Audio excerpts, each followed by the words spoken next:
ஊருக்கு அருகில் ஆற்றங்கரையில் அரச மரத்தடியில் அமைதியான சூழ்நிலையில் இருந்தது அந்த விநாயகர் கோயில். அந்த விநாயகர் கோயிலின் அருகே நீண்ட திண்ணை ஒன்று காணப்பட்டது. அந்த திண்ணையில் எப்போதும் நாய் ஒன்று படுத்திருக்கும். ஊருக்குள் தனக்கு கிடைக்கின்ற உணவுகளை சாப்பிட்டுவிட்டு அமைதியுடன் கோயில் திண்ணையில் படுத்தபடி தன் வாழ்நாளை ஓட்டி வந்தது அந்த நாய். அரச மரத்தடியில் சிறிய பொந்து ஒன்று இருந்தது. அந்த பொந்தில் எலி ஒன்று வசித்து வந்தது. திண்ணையில் படுத்திருக்கும் அந்த நாய் எலியை பார்க்கின்ற போது எரிச்சல் அடைந்தது.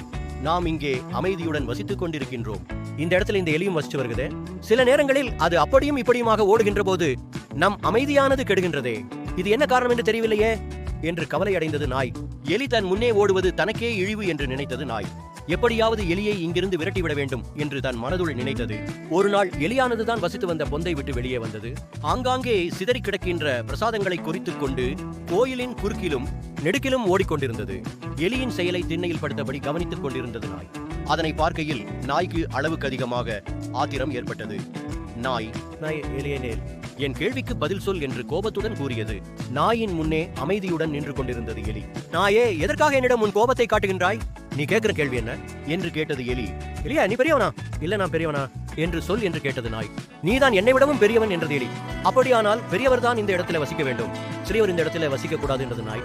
நாயே, இந்த இடம் சிறியவர் பெரியவர் எல்லோருக்கும் பொதுவான இடம்தான். எனவே நான் உன்னிடம் உரிமை கேட்டுக்கொண்டு இந்த இடத்தில் வசிக்க வேண்டியதில்லை என்றது எலி. எலி இவ்வாறு கூறியதும் நாய்க்கு மேலும் ஆத்திரம் ஏற்பட்டது. எலியே, நானே உன்னை விட பெரியவன், திறமையானவன். எனவே இந்த இடத்தில் நான் தான் அமைதியாக வசித்து வருவேன், நீ இங்கே வசிக்க கூடாது என்றது நாய். நாயே, யார் பெரியவர் திறமையானவர் என்பதை அறிந்து கொள்ள நமக்குள் போட்டி ஒன்றினை வைத்துக் கொள்ளலாம் என்றது எலி. எலிய, போட்டி என்ன? பெரிய போட்டி.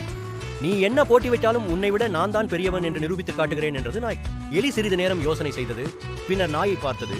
நாயே, நீ வசித்து வரும் இந்த திண்ணையில் நான் அமர்ந்து கொள்கிறேன். ஆனால் அதே நேரத்தில் நான் வசித்து வருகின்ற இந்த மரப்பொந்தினுள் நீ செல்ல வேண்டும். அப்படி நீ சென்று விட்டால் உன்னை நான் பெரியவன் என்று ஒத்துக்கொள்கிறேன் என்றது எலி. எலி இவ்வாறு கூறியதும் நாய் திடுக்கிட்டது. இந்த எலி நான் வசித்து வருகின்ற திண்ணையில் வந்து அமர்ந்து கொள்ளும்.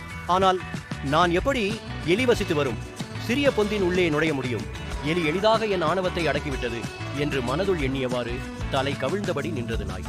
நாயே, யாரும் பெரியவரல்ல, இனி நாம் ஒற்றுமையுடன் இந்த இடத்தில் அமைதியுடன் வசித்து வரலாம், அப்போதுதான் நமக்கு இறைவனின் அருள் கிடைக்கும் என்றது எலி. நாயும் அதனை ஏற்றுக்கொண்டது.